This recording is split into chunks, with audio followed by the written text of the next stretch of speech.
తమ్ముడు తనవాడైన ధర్మం ఒక్కటేనన్న సామెతను కూటమి ప్రభుత్వం ఆచరణలో చేసి చూపించింది. వైఎస్ భారతిపై అసభ్యకరంగా మాట్లాడిన ఐటీడీపీ కార్యకర్త చేబ్రోలు కిరణ్ ను పార్టీ నుంచి సస్పెండ్ చేయడంతో పాటు తదుపరి చర్యలు చేపట్టాలని కోరింది. దీంతో గుంటూరు జిల్లా పోలీసులు కిరణ్ ను అరెస్టు చేశారు. సామాజిక మాధ్యమాల్లో అసభ్యకర పోస్టులు, వ్యక్తిగత దూషణల విషయంలో కూటమి ప్రభుత్వం ఎంత కఠినంగా వ్యవహరిస్తుందో ఈ పరిణామం తేటతెల్లం చేసింది. మహిళలపై అసభ్య వ్యాఖ్యలు చేస్తే ఏ పార్టీకి చెందిన వారైనా ఉపేక్షించేది లేదని, కఠినంగా వ్యవహరిస్తామని ప్రభుత్వం స్పష్టమైన సంకేతాలు పంపింది. జగన్ సతీమణి భారతి కుటుంబ సభ్యులపై అనుచిత వ్యాఖ్యలు చేసిన కిరణ్ కుమార్ ఐటీడీపీ కార్యకర్త అయినప్పటికీ ఉపేక్షించలేదు. దాన్ని తీవ్రంగా పరిగణించి ఆగమేఘాలపై చర్యలు చేపట్టింది. వైసీపీ అధినేత వైఎస్ జగన్ సతీమణి భారతిపై యూట్యూబ్ ఇంటర్వ్యూలో అసభ్యంగా మాట్లాడిన గుంటూరు జిల్లాకు చెందిన చేబ్రోలు కిరణ్ ను పోలీసులు అరెస్టు చేశారు. బెయిల్కు వీల్లేని పలు సెక్షన్ల కింద కేసులు నమోదు చేశారు. ఓ యూట్యూబ్ ఛానల్లో కిరణ్ చేసిన వ్యాఖ్యలపై తీవ్ర విమర్శలు వచ్చాయి. వెంటనే టీడీపీ అధిష్టానం స్పందించి ఆయన్ను సస్పెండ్ చేసింది.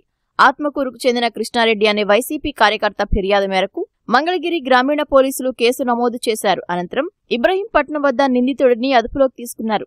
నేడు కిరణ్ ను కోర్టులో ప్రవేశపెట్టనున్నట్లు జిల్లా ఎస్పీ సతీష్ కుమార్ తెలిపారు.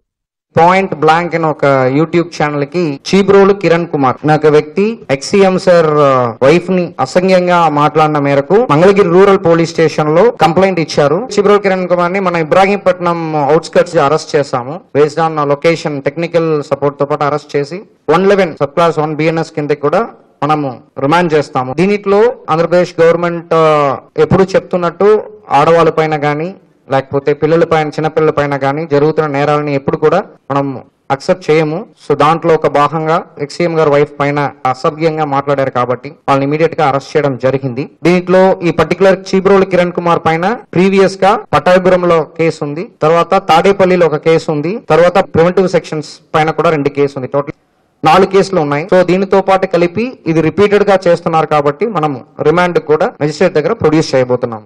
సింగపూర్లో ప్రమాదానికి గురైన డిప్యూటీ సీఎం పవన్ కళ్యాణ్ కుమారుడిపై ఒకరు ఎక్స్లో అభ్యంతరకరంగా పోస్టు పెట్టడంపై కేసు నమోదు చేసినట్లు ఎస్పీ తెలిపారు. పోస్టు పెట్టిన వారి వివరాల గురించి ట్విట్టర్ వాళ్లను అడిగామని, వారిచ్చే సమాచారం మేరకు పోస్టులు పెట్టిన వారిపై చర్యలు తీసుకుంటామని చెప్పారు.